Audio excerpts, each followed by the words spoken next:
मेरे दोस्तों, welcome two mission CGL. आज एक बहुत बड़ा डिस्कशन करने वाला हूँ मिशन सीजीएल पर WBCS 2020 notification detail discussions. Okay, तो WBCS का जो बंगाल का जो सिविल सर्विस एग्जामिनेशन है उसका नोटिफिकेशन, फुल नोटिफिकेशन निकल चुका है। उसके बारे में फुल डिटेल्स डिस्कशन है।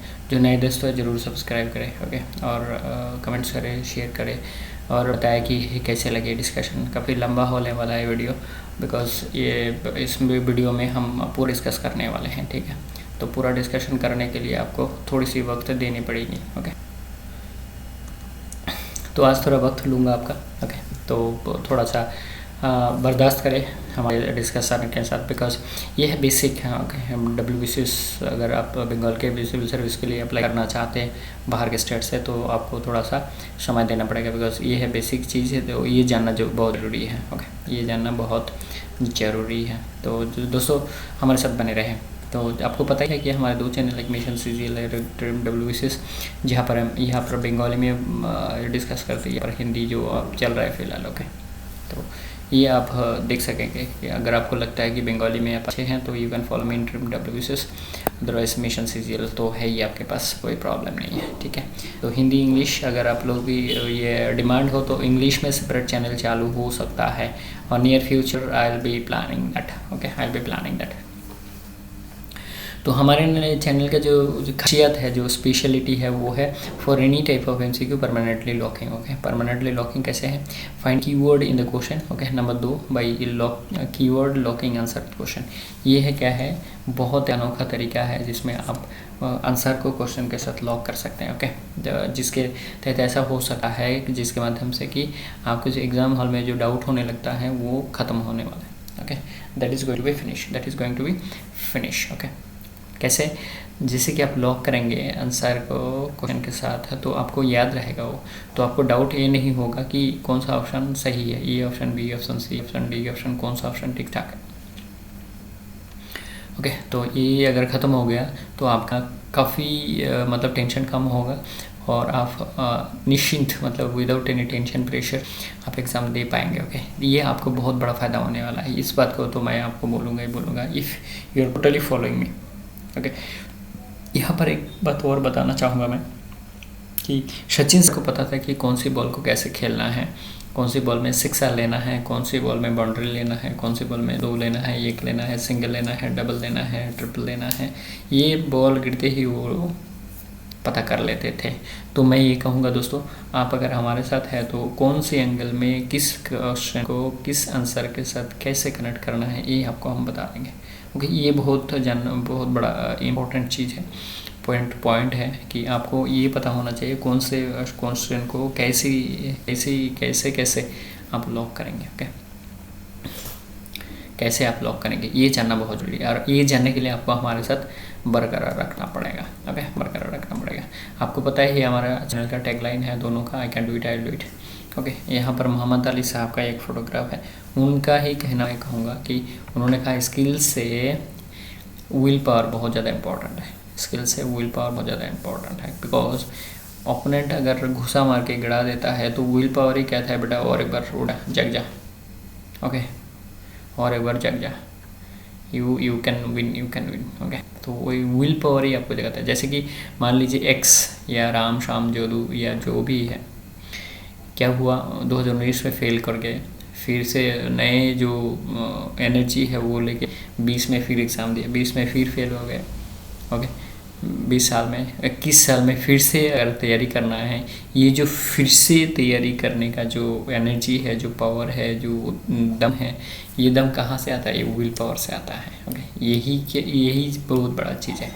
अगर किसी ने छोड़ दिया 19 में, ये फेल हो गया, 19 में छोड़ दिया तो गया, कभी नहीं होगा। लेकिन हमारी जो उम्मीद है, हमारी जो विल पावर है, यही हमारे को आगे लेके जाने की ये करते हैं दोस्तों। तो हम अगर उस विल पावर में अगर चलते हैं तो we can win anything in the world, we can win anything in the world. But शर्त ये है, हमें काम करते रहना पड़ेगा। जैसे गीता में कहा गया है, बेटा काम करते रहो, फल की चिंता मत करो। फल के लिए तो हम बैठे हुए हैं, ओके। तो आपको ये you have to make your blood to sweat, you have to make your blood to sweat. Okay, आपको काम करते रहना पड़ेगा, because there is no free lunch in the world, because there is no free lunch in the world. ठीक है दोस्तों, ये तो बेसिक डिस्कशन था थोड़ा बहुत। अभी हम चलते हैं हमारे मेन जो डिस्कस करने के लिए हम आए हैं उसी में चलते हैं हम। तो दोस्तों, हमने मेन डिस्कशन का जो वर्क है, जो एपिसोड है बोले तो उसमें हम घुस गए हैं। ये बोल रहे, क्या बोल रहे, ऊपर भी लिखा हुआ है public service commission waste Bengal. Okay, उसके बाद एड्रेस लिखा है, उसके बाद एडवर्टाइजमेंट नंबर लिखा है। देखिए आगे क्या कहता है, थोड़ा डिटेल डिस्कशन करेंगे, थोड़ा वक्त लगेगा, थोड़ा सा बर्दाश्त करें हमारे साथ, बिकॉज ये बेसिक चीज़ें ये आपको जानना बहुत ज़रूरी है।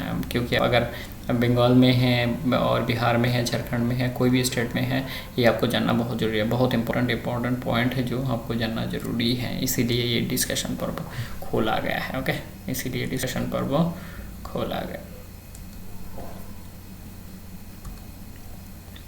तो शुरू से क्या बोला, in accordance with the state governments state ने service recruitment rules the public service commission waste Bengal will hold the West Bengal civil service executive examination 2022।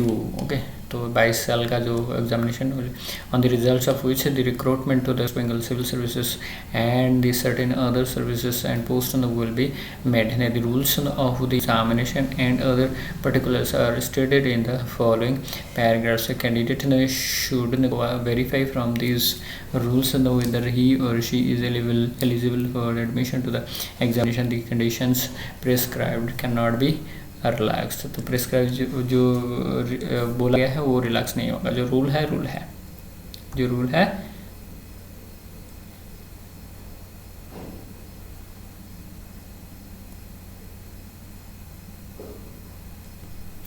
Rule है। ओके, रूल को रिलैक्स नहीं किया जाएगा।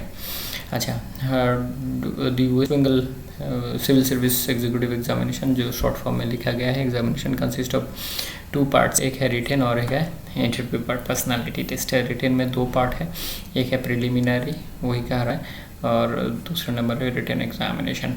बोथ ऑब्जेक्टिव MCQ, तो मैक्सिमम MCQ ऑप्शनल सब्जेक्ट ही आपको लिखित में करना होते हैं। ओके, लिखित में ऑप्शनल सब्जेक्ट जो होते हैं आर्कोलॉजी ले, हिस्ट्री ले, ज्योग्राफी ले वगैरह।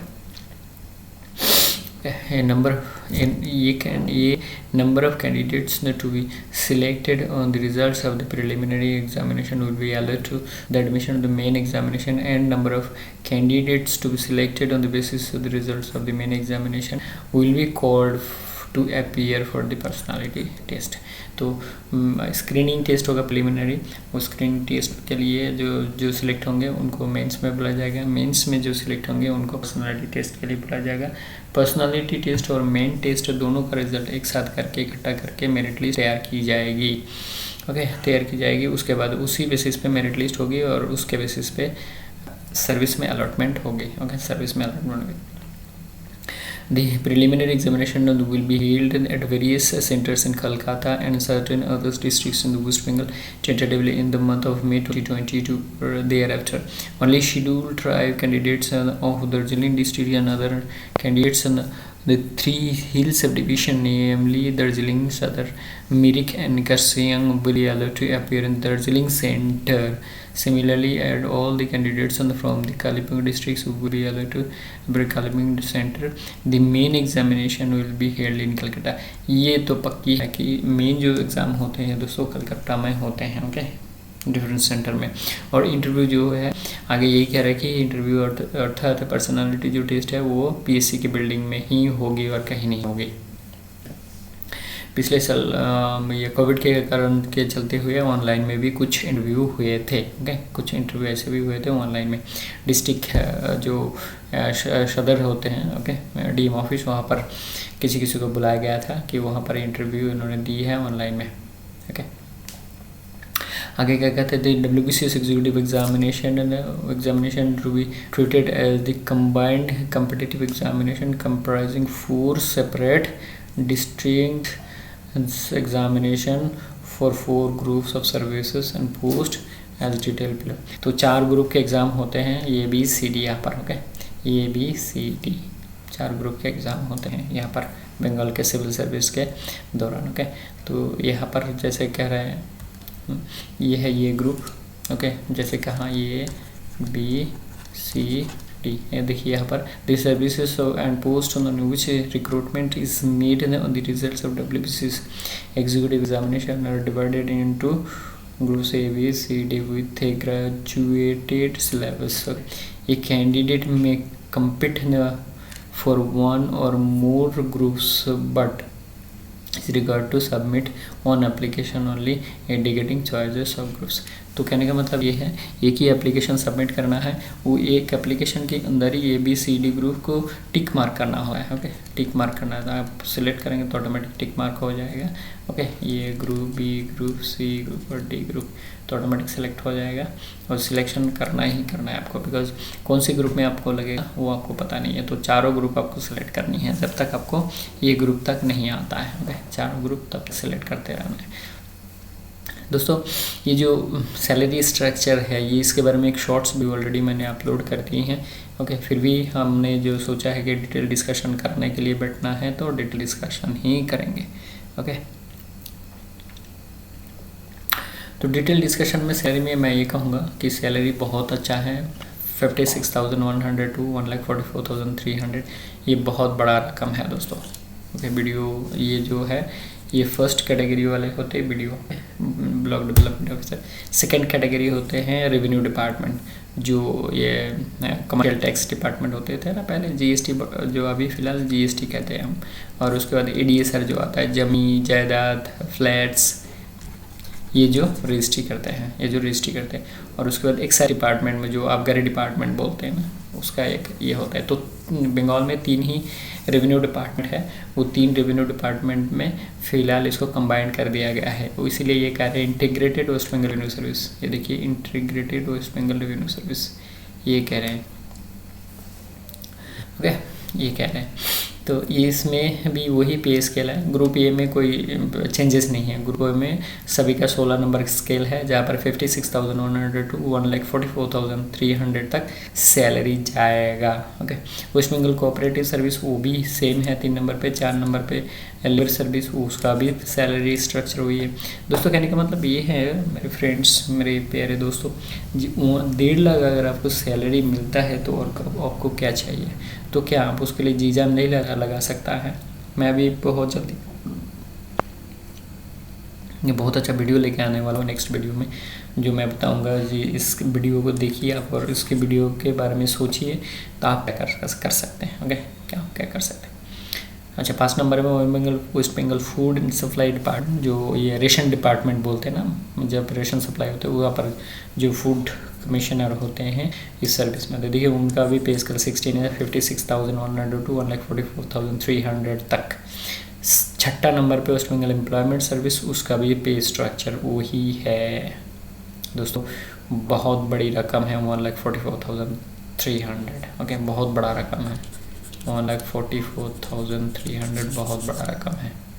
हाँ, थोड़ा वक्त लगेगा, बट अभी अगर आप सोचे और आपको पढ़ाई करें तो जब तक आप उस स्ट्रक्चर में पहुँचेंगे अगले कुछ साल में, तब तो ये 1,44,000 2,88,000 हो जाएगा सैलरी। बट फिलहाल क्या ही कह रहा हूँ, ये फिलहाल के लिए 1,40,300 रुपये बहुत बड़ी रकम है। अच्छा, चले ग्रुप बी।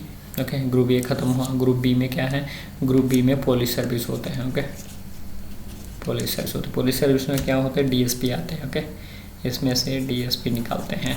तो ये थोड़ी सी लुक्रेटिव सर्विस है, जो मैं पहले ही कह रहा था, थोड़ी सी लुक्रेटिव है, बिकॉज DSP के बाद कुछ साल पहले कुछ महीने कुछ साल बाद क्या होते हैं, IPS पे प्रमोशन हो जाता है बहुत जल्दी। इसीलिए ये ग्रुप बी पोस्ट जो है, ग्रुप बी सर्विस, ये बहुत लुक्रेटिव है। ओके, इसके बाद आता है group C service. Group C service में 3 तरीके के पे स्ट्रक्चर हैं, 3 तरीके के, एक 15 नंबर, एक 14 नंबर और एक 12 नंबर। देखिए यहाँ पर 14 नंबर, यहाँ पर 14 नंबर, लास्ट में जाके 2 है 12 नंबर। 13 नंबर स्केल है ही नहीं बीच में, तो ये 2 है एक साथ, और ये ऊपर को एक छोड़ के, ऊपर का एक छोड़ के बाकी सब 1 नंबर को छोड़ के बाकी सब क्या है 14 नंबर का स्केल है। और पहला नंबर क्या है ग्रुप सी सर्विस में पहला नंबर है 15 नंबर स्केल जो 42,600 से 1,09,800 रुपये तक है। ये कौन सा सर्विस है? सुपरिटेंडेंट डिस्ट्रिक्ट करेक्शनल होम और deputy superintendent central correctional home. तो जेलर जो बोलते हैं जेलर, ये वाला वो पोस्ट है जो जेल में इनको सर्विस मिलते हैं। ओके, तो बहुत बड़ा पोस्ट है ये।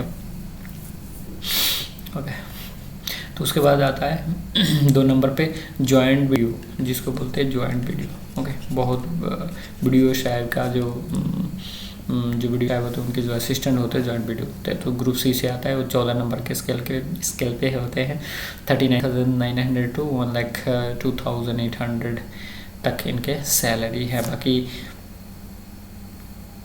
जो deputy assistant director consumer affairs, उसके बाद West Bengal legal junior social welfare, उसके बाद सबऑर्डिनेट लैंड रेवेन्यू सर्विसेज। ये जो है वो आरओ डिपार्टमेंट बोलते जो लोग रिकॉर्ड्स वगैरह कैरी फॉरवर्ड करता है। सपोज मान लीजिए आपने मेरे से कुछ जायदाद खरीदी तो उसका जो पोर्शन है वो उसका नाम पे ट्रांसफ़र करता है और क्या करता है रिकॉर्ड, ये रिकॉर्ड में नाम घुसा देता है। ओके, आपने 5 जो डेसिमल जो ज़मीन है वो ख़रीदा मेरे से, तो आपके नाम पे 5 डेसिमल घुसा के उसको आपके नाम पे रिकॉर्ड कर देगा एक खतियान डाल के। Okay, ACTU assistant commercial tax officer, ये GST डिपार्टमेंट में जो असिस्टेंट कमिश्नर फॉर रेवेन्यू होंगे उसके नीचे ये रहेगा। ओके, उसके नीचे ये रहेंगे, इसको ACTU कहते हैं। ये अभी भी ACTU ही है बंगाल में। ओके, इसका पे स्ट्रक्चर जो 14 नंबर स्केल पे ही यहाँ पे भी रह रहा है। ओके, और अब रहा लास्ट में 2 एक assistant central canal revenue officer as chief controller of correctional services. ये दोनों क्या है 12 नंबर स्केल पे आते हैं। अच्छा, ये ग्रुप डी पोस्ट में 3 ही सर्विस है, एक inspector of cooperative services. Okay, 2 number पे पंचायत डेवलपमेंट PDO बोलते हैं जिसको। Okay, panchayat development officer, panchayat development officer. 3 number पे रिहेबिलिटेशन ऑफिसर जो RO बोलते हैं, इसको भी RO बोलते हैं, RRO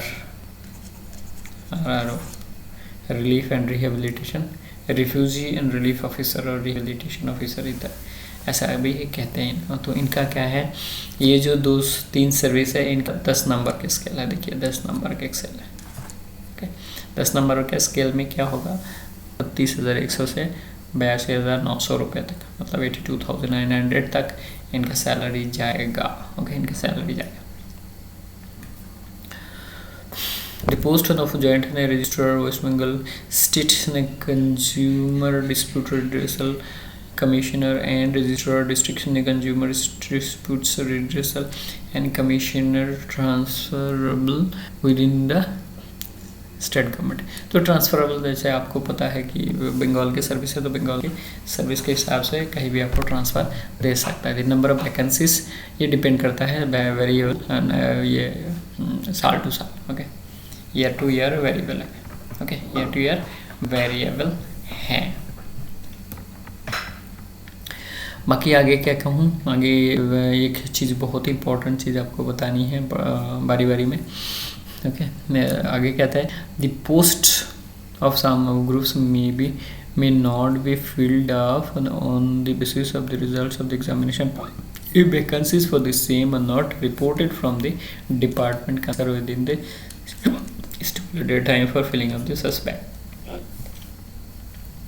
ओके, तो कहने का मतलब ये है कि वैकेंसी फिलअप नहीं होगा अगर टाइम से पहले डिपार्टमेंट इंडिकेट नहीं करता है, मेंशन मतलब भेजते नहीं है अपने डिमांड की उनको कितनी ऑफिसर्स चाहिए। ओके, उनको कितनी ऑफिसर्स चाहिए वो अगर टाइम से पहले नहीं भेजे तो ये नहीं कर पाते। ये कहने का मतलब ये है। अच्छा, रिजर्वेशन के लिए क्या कह रहा है, तो रिजर्वेशन तो है ही आपको पता है। तो रिजर्वेशन के बारे में कह रहे थे सर्टेन वैकेंसीज में भी reserved for the candidates belonging to scheduled caste and scheduled tribes and backward classes. Okay, non creamy layer the West Bengal declaration assesses the government of West Bengal. Some vacancies may also be reserved for person with disability, PWD जिसको बोलते हैं। तो ये PWD 40% and above होना चाहिए। जो disability है वो 40% एंड अबव होना चाहिए। ओके, 40% एंड अबव होना चाहिए। Provided that they are otherwise suitable and possesses the capacity to perform the duties. तो ड्यूटीज़ परफॉर्म करना चाहिए। ओके, तो उसके बाद आगे तो पता ही है आपको SST का रिजर्वेशन के बारे में कह रहे हैं। तो यहाँ पर एक बहुत इम्पोर्टेंट बात ये है, लास्ट वाले लाइन पे देखिए क्या कह रहे हैं, दी SC/ST एंड OBC/BCs मतलब OBCs candidates of other states ने shall be considered for unreserved post only. तो ये मत भूलिए कि SC/ST candidate Bihar, UP, Jharkhand, Orissa ये अगर अप्लाई करेंगे तो अनरिजर्व्ड कैटेगरी के जो पोस्ट है उसमें उनको ट्रीट किया जाएगा। ओके, तो SC/ST कैंडिडेट ओनली बंगाल के जितने SC/ST OBC कैंडिडेट है उनको ये रिजर्वेशन की जो फ़ायदा है वो मिलेगा, लेकिन अदर स्टेट के लिए कोई भी स्टूडेंट्स है तो उनको SC/ST होने के बाद भी ये सुविधा नहीं मिलेगा। Okay, certain vacancies if reported may be reserved for the candidates belong the meritorious sports person of the area of international competition. ये स्पोर्ट्स पर्सन के बारे में कह रहे हैं कि ये कैटेगरी में होंगे। दोस्तों ये जो PDF है ये ज़रूर आपको मैं डिस्क्रिप्शन बॉक्स में दूंगा, डिटेल्स आप एक बार पढ़ लेना। लेकिन मेन मुद्दा जो आपको पता नहीं है, मेरा करीब 10 से 12 साल का एक्सपीरियंस है, इसलिए मैंने सोचा कि आपसे शेयर करूँ जिससे कि आपको 80 to 90% जो इन्फॉर्मेशन मेरे से ही मिल जाए। ओके, आप एक बार रिपीट करेंगे तो ज़रूर आपको ये मतलब मेरी जो वीडियो है वो आपको याद दिलाएगा। ओके, क्वालिफिकेशन क्या है, डिग्री होना चाहिए, ये तो हर एग्ज़ाम में मतलब उस लेवल में तो डिग्री होनी ही चाहिए। ओके, नंबर 2 है ability to read, write and speak in Bengali, not in record for this candidates who are mother tongue is Nepali. तो बंगाली स्पीकिंग होनी ही चाहिए, लेकिन जो लोग नेपाली स्पीकिंग है उनको ये बंगाली नहीं आएगा भी तो चलेगा। ओके, बंगाली नहीं आएगा भी तो चलेगा। फाइनेंस डिपार्टमेंट का एक क्या है नोटिफिकेशन के बारे में बोल रहा है, candidate must fulfil the requisite qualification by the closing date of the submission of the application. तो कहने का मतलब ये है कि अगर आप फाइनली स्टूडेंट हैं और आपके रिजल्ट उससे पहले निकल चुके हैं कि आप क्वालिफाइड हैं, even though if you don't get the certificates then also you can apply. Okay, then also you can apply. कहने का मतलब ये है। अच्छा, एज लिमिट क्या है? एज लिमिट है 21 साल ऑन एन एवरेज, ये है नॉर्मल, नॉट मोर देन 36 साल। Okay, not below 21 years but not more than 36 years. Okay, 36 years. The 1st January of the year of the examination for services and post on the indicated in the group A and C. 21 से 36 साल तक होगा ये and C के लिए। Okay, and born not earlier than 2nd January 1986 and not later than 1st January 2001. Okay, for the West Bengal Police Services examination 20 years, तो ऊपर 21 साल से 36 साल, यहाँ पर 20 साल। ओके, 20 साल से 36 साल तक के कैंडिडेट्स अप्लाई कर सकेंगे। Okay,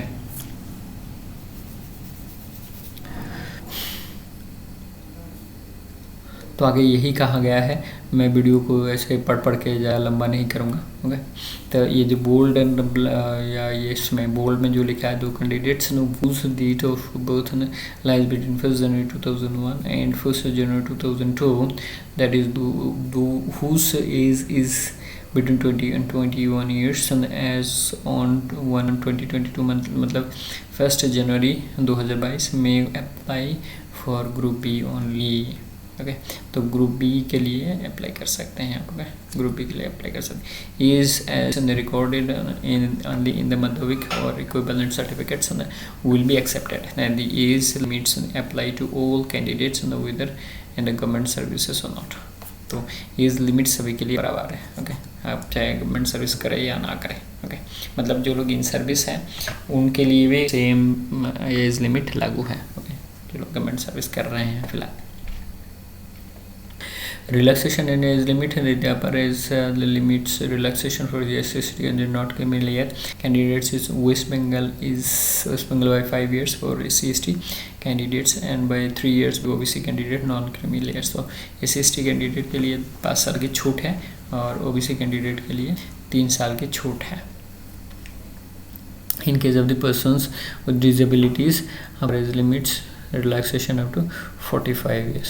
The SC/ST OBC candidates of other state shall be considered for unreserved posts only.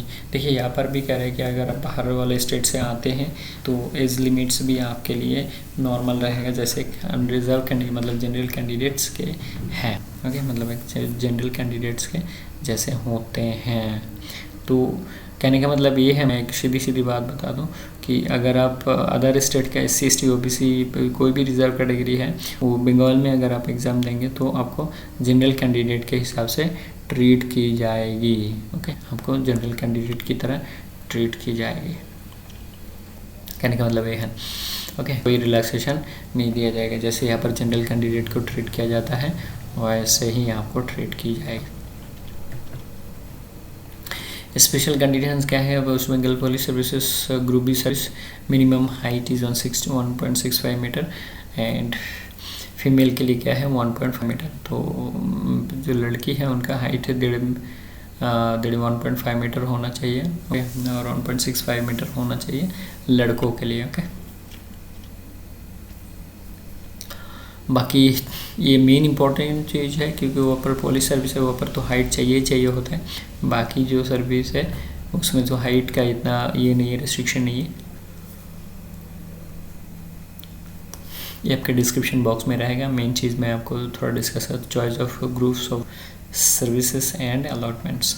तो यहाँ पर कहने का मतलब ये है कि जब आप एप्लीकेशन भरें जैसे मैंने शुरू में बताया था ABCD सबको टिक करें. ABCD सबको टिक करें. ऐसे टिक मार्क होता है ये ऐसे टिक मार्क करें. ओके ऐसे टिक मार्क करें सो दैट आपको अगर मतलब ये परफॉर्मेंस पहली बार अच्छा नहीं हुआ तो एटलीस्ट CD ग्रुप में जाके रुके और आप एटलीस्ट मेंस का एग्ज़ाम दे पाए, मेंस में बैठे. अगर नसीब अच्छा हुआ तो शायद आप इंटरव्यू तक चले जाए. ओके शायद आप इंटरव्यू तक चले, लेकिन आपको जी जान लगानी पड़ेगी दोस्तों. आपको जी जान लगानी पड़ेगी, ये मैं कहूँगा. आपको जी जान लगानी पड़ेगी. यहाँ to struggle but there is no freelance. मैं बार कह रहा हूँ there is no freelance in the world. You have to work for that. There is no freelance in the world. कोई नहीं पूछेगा दोस्तों, आपको ही खुद को करना पड़ेगा.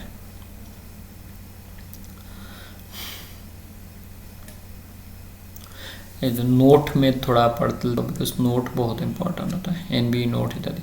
All appointments will be made on the temporary basis in the first instances. तो टेम्पोररी बेसिस में की जाएगी. Candidates are particularly advised to note that unless they indicate preferences for the post or services they shall not be recommended for such post or services even if they may be otherwise eligible for the same on the results of the examination. Belated in the request for being considered for appointment to the services post और services is liable to rejection. कहने का मतलब ये है suppose आपने group C और D को tick mark नहीं किया. ओके आपने पहले वाला 2 A और B को टिक मार्क किया लेकिन आपका पहले 2 में कट गया है. लेकिन अगर आप ये दोनों टिक मार्क करते हैं तो हो सकता था कि ऐसे मान लीजिए हो गया आपका ग्रुप D तक आपका सिलेक्शन होगा. लेकिन आपके अगर टिक मार्क नहीं है वहाँ पर तो आपको कंसीडर नहीं की जाएगी. ओके ये मेन पॉइंट यहाँ पर कहा जा रहा है कि आप अगर टिक मार्क नहीं करते C और D में भी तो even though if you are qualified then also you will not be considered to be called and given for appointment. आपको अपॉइंटमेंट नहीं दिया जाएगा even though you are qualified क्योंकि आपने चॉइस ही नहीं दिया. ओके क्योंकि आपने चॉइस ही नहीं दिया है. Okay provision regarding PWD candidates. अच्छा PWD कैंडिडेट्स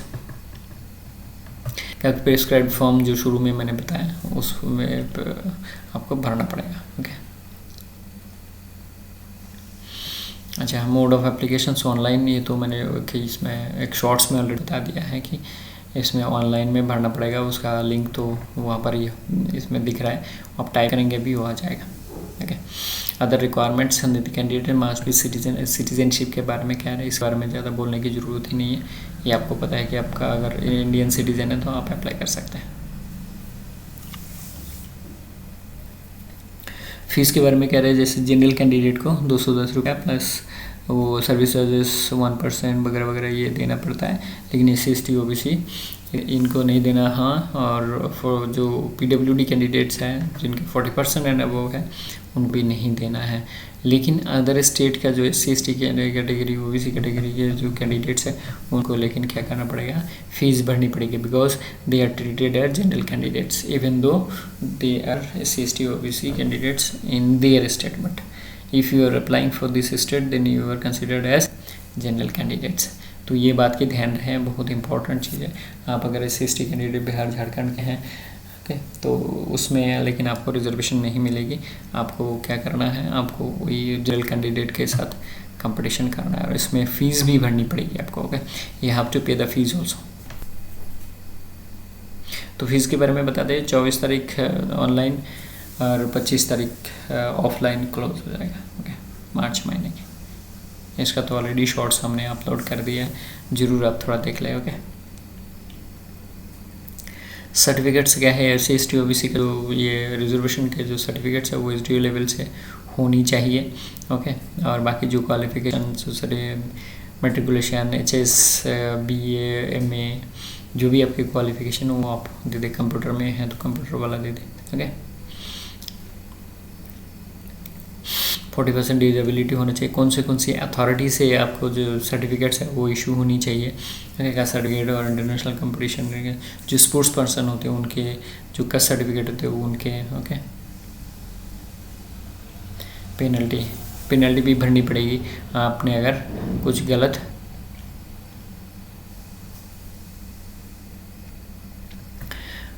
किया, मतलब इसमें गलत में क्या है, penalty of marks shall be imposed in case of the disclosure of identity in the answer script of the examination as per rules of the examination. तो क्या मतलब ये है, अपने जो वहाँ पर नाम लिखने का कोई जगह नहीं है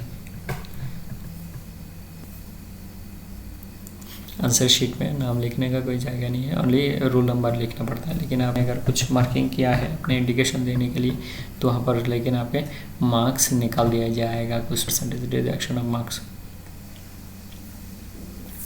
बंगाल में क्या है दोस्तों, एक सही आंसर का एक मिलते हैं लेकिन एक गलत आंसर का 1/3 काट लेते हैं। ओके, 1/3 काट लेते हैं। एक आंसर सही होने में एक मार्क्स दिए जाते हैं, लेकिन अगर गलत होगा तो 1/3 काट लिया जाता है, मतलब नेगेटिव मार्किंग हो जाती है। ओके, answer in all papers compulsory optional except the language paper में be written either in English और बंगाली। तो लैंग्वेज पेपर जिसके है वो बंगाली लिखेंगे और बाकी जो है बंगाली में लिख सकता है। ओके, और इंग्लिश में, बंगाली और इंग्लिश में, unless otherwise directed in the rule और the questions paper. Note number 1 क्या कहता है, candidate shall write the answer to all the questions in only one and the same language in any particular papers. तो किसी भी particular paper में आपको एक ही लैंग्वेज में लिखनी है। आपने आधा बंगाली में लिखा और आधा इंग्लिश में लिखा, आधा हिंदी में लिखा और आधा बंगाली में लिखा, ऐसे नहीं चलेगा। एक ही पेपर में एक ही लैंग्वेज आपको लिखनी पड़ेगी। तो बेटर है आप 2-3 लैंग्वेज ना लिखें, जो आपको कंफर्टेबल है, जो भी लैंग्वेज पर्टिकुलरली बंगाली या हिंदी या इंग्लिश। तो सारे पेपर, जितने भी पेपर आपके लिखनी हो वो आप अदर देन लैंग्वेज पेपर वो आप एक ही लैंग्वेज में लिखें। यह प्रिलिमिनरी सेंटर कहाँ पर प्रिलिमिनरी सेंटर होगा। ओके, 1 से लेकर 26 तक। ओके, 1 से लेकर 26 तक। तो ये सारे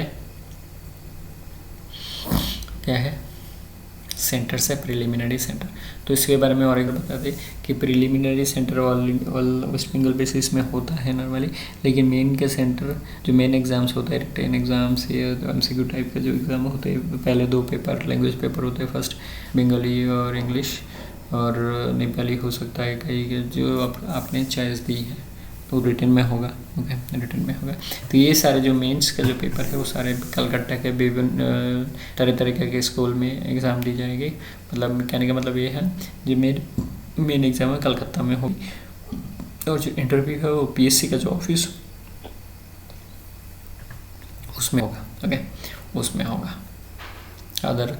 unless otherwise something is very bad. Okay, कहने का मतलब ये है कि जैसे कोविड-19 में कुछ कैंडिडेट्स का जो इंटरव्यू है वो डिस्ट्रिक्ट में DM ऑफिस के माध्यम से ऑनलाइन में ली गया था। ओके, तो इस क्षेत्र में आपको छूट मिलेगी। तो वो तो रेयर केस है। ओके, वो तो रेयर केस हो गया। क्वेश्चन भी बहुत लंबी है, तो आप घर पे ही पढ़ लें इसको। ज़्यादा पढ़ के वीडियो लंबा करने का मेरा कोई मकसद नहीं है। ओके, मेरा कोई मकसद नहीं है। आपको थोड़ी सी मेडिकल एग्जामिनेशन हर ग्रुप का जो सिलेक्शन होगा तो वो क्या है, मेडिकल होगा ही होगा। कन्वर्सिंग नहीं करनी है आपको। ओके, किसी भी मतलब से ऐसे दोस्ती में आप लोग डिस्कस करें तो ठीक है, लेकिन कन्वर्सिंग नहीं करनी है। रिजल्ट्स ऑफ दी जो मैं पहले ही कहा था कि जो प्रिलिमिनरी वो जो स्क्रीनिंग टेस्ट है, उसके बाद मेन एग्ज़ाम और जो पर्सनालिटी टेस्ट होगा, इंटरव्यू होगा, वो दोनों जोड़ने के बाद क्या होगा, मेरिट लिस्ट लगाई जाएगी। ओके, मेरिट लिस्ट लगाई जाएगी। ये जो डेट ऑफ मतलब सबमिशन ऑफ एप्लीकेशन है वो तो मैंने एक शॉर्ट्स में अपलोड कर दिया है ऑलरेडी। आप शॉर्ट्स में जाके भी देख सकते हैं। ओके, शॉर्ट्स में जाके भी हम देख सकते हैं। फिर भी हमने डिस्कस करने के लिए लेके आए आपको, तो ज़रूर हम बता देंगे कि 3 मार्च से शुरू होगा, 24 मार्च तक चलेगा। और ऑनलाइन फ़ीस 24 तक है, 25 में ऑफलाइन फ़ीस जमा करना है। और एडिट विंडो जो है, ओके, एडिट विंडो जो है ये है 3 मार्च से शुरू होगा, ये 24 मार्च चलेगा।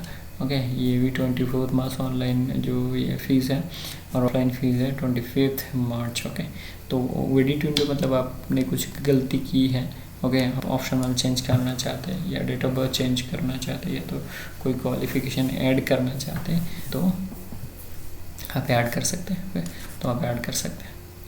The application will be alert will edit some of the fields other than those used for enrollment. Okay, edit window may be accessed by the applicants by logging into the individual accounts of the, तो ये है website जिस website की मदद से आपने application भरी। Okay, आपने एप्लीकेशन भरी तो उसमें जाके आप ये एडिट कर सकते हैं। ठीक है, तो एक बार यहाँ पर देखिए, एक बार ही आप एडिट कर सकते हैं। आप एक बार ही एडिट कर सकते हैं यहाँ पर।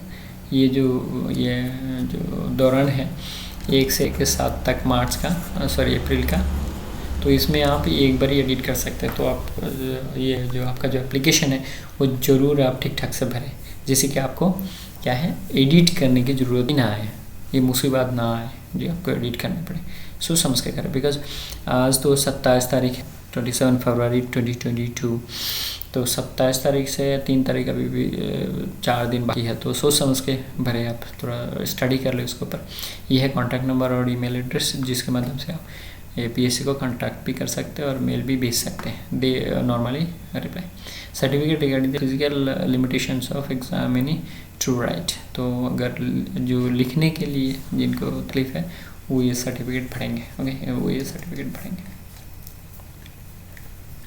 प्रिलिमिनरी एग्जामिनेशन के जो ये है सिलेबस है, उसके जो शॉर्ट्स है वो ऑलरेडी मैंने अपलोड करी हैं।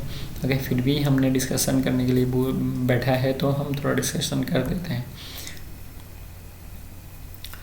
ओके, यहाँ पर 8 सब्जेक्ट होते हैं देखिए, तो हर सब्जेक्ट में 25 मार्क्स करके होते हैं। तो 25 गुना 8 कितना होता है, 800 होता है।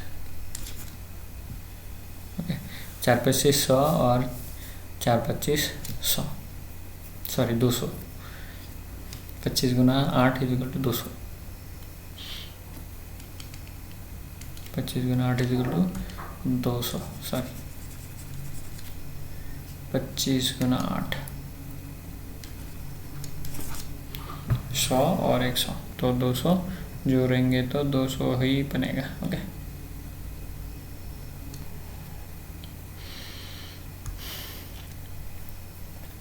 तो ये आर्ट्स पेपर है, इंग्लिश कंपोजिशन है, जनरल सब्जेक्ट रहता है, current affairs, national international importance, history है, geography with special reference to West Bengal के बारे में भी पढ़नी पड़ेगी, पॉलिटी एंड इकोनॉमिक्स और इंडियन नेशनल मूवमेंट्स के अलग से चैप्टर रहते हैं, जनरल मेंटल एबिलिटी, मतलब ये क्या है, मैथ्स का चैप्टर है, 25 मार्क्स। तो आप अगर मैथ में अच्छी है तो ये 25 मार्क्स आपको कंप्लीट मिलता है normally. Okay, final merit list, main examination और पर्सनालिटी टेस्ट करने का मतलब ये है मेनर इंटरव्यू जोड़ने के बाद आपके मेरिट लिस्ट में नाम घुसते हैं। ओके, जो मैंने ऑलरेडी बताया हुआ है, मेन एग्ज़ाम सेंटर जो कलकत्ता में ही होगा, बाहर नहीं होगा। ओके, ये जो प्रिलिमिनरी एग्ज़ाम है 200 मार्क्स, इसका स्क्रीनिंग टेस्ट है, इसमें पास होने के बाद ही आपको है मेंस में बैठनी पड़ेगी। ओके, कुछ कैंडिडेट को बुलाया जाएगा, अगर आप क्वालिफाई करते हैं तभी आपको नंबर आएगा। ओके, और मेन सब्जेक्ट का जो कंपलसरी पेपर है 6 पेपर, ये बहुत ही इंपॉर्टेंट है। पहले लैंग्वेज पेपर जो भी आपका लैंग्वेज है मदर टंग वाला, और उसके बाद इंग्लिश कंपोजिशन तो रहता है, जैसे अफसर्स लेवल का एग्ज़ाम है तो आपको चिट्ठी विट्ठी है तो लिखना ही पड़ता है, तो उसके बेसिस पे इंग्लिश तो रहता ही रहता है। ये है उसका डिस्क्रिप्शन क्या क्या इंग्लिश में रहेगा। ओके, और जनरल स्टडीज़ में हिस्ट्री पेपर 3 में, पेपर 4 में general studies 2, science and scientist technology science के सेक्शन में, और इसमें करंट अफेयर्स भी जोड़ा गया है। पेपर 5 में कॉन्स्टिट्यूशन एंड इंडियन इकोनॉमी, और पेपर 6 में रीजनिंग एंड मैथ का मतलब पेपर 6 मतलब मैथ। तो इसके बारे में और वीडियो पार्ट में जाएगा, इसके जो लेंदी डिस्कशन ये नहीं रहेगा। ओके, सब्जेक्ट कोड ए है, सब्जेक्ट कोड ए है कौन सा, जैसे मैं बता रहा था कि anthropology is the best subject for the mains optional. Okay, mains optional.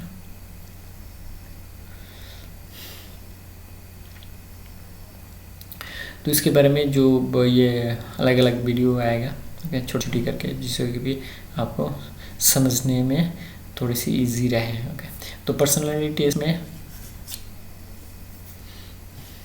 आपको ए और बी ग्रुप के लिए 200 मार्क्स, और सी ग्रुप के लिए 150 मार्क्स, और डी ग्रुप के लिए 100 मार्क्स। ये है आपका पर्सनालिटी टेस्ट का मार्क्स। ओके, पर्सनालिटी टेस्ट का मार्क्स।